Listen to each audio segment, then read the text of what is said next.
Hello mga lalab, for tonight video mga lalab, gumawa pala ako ng mga lalabs, yung papaya pickles or pickles papaya. So ito yung mga ingredients mga lalab, may luya tayo, may bawang, sibuyas, carrots, tapos may raisin tayo. Depende po sa inyo mga lalab kung lagyan nyo yung raisin.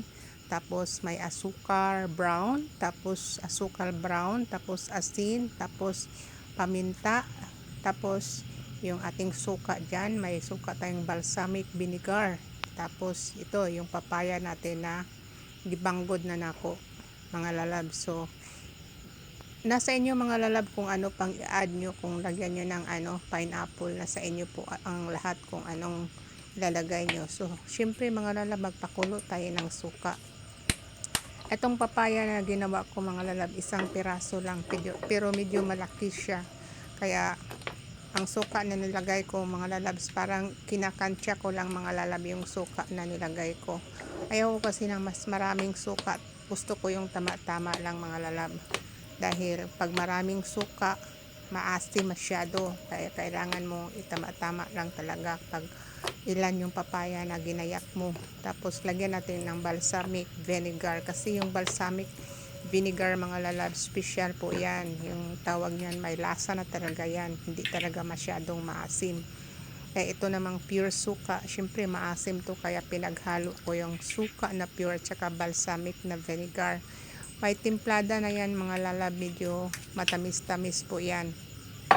So pakuluan lang natin yan mga lalab, yung ating suka sa kawali. So i-add on na natin yung paminta na buo.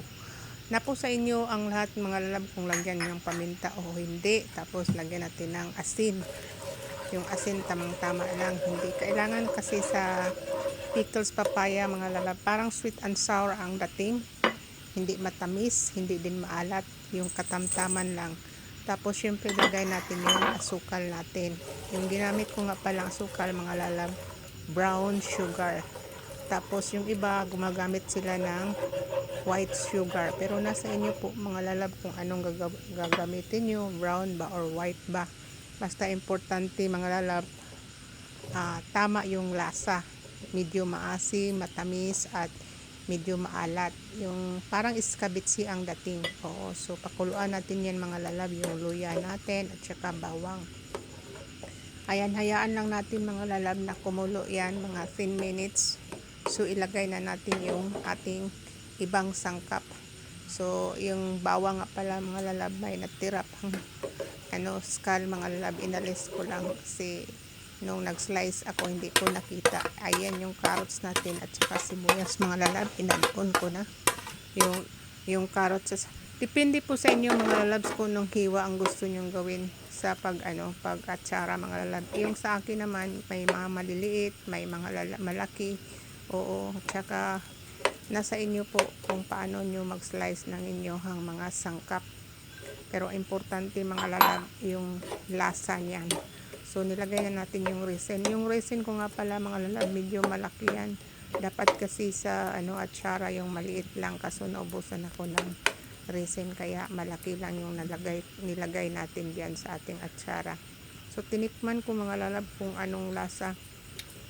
Medyo kulang siya ng sugar. So mag-add on tayo mamaya ng sugar lalab pagka kumulo na siya ng maayos. O hayaan lang natin yan mga lalab na kumulo. So ayan mga lalab, nag-add on ako ng konting sugar para tama talaga yung lasa niya, medyo matamis-tamis na maalat.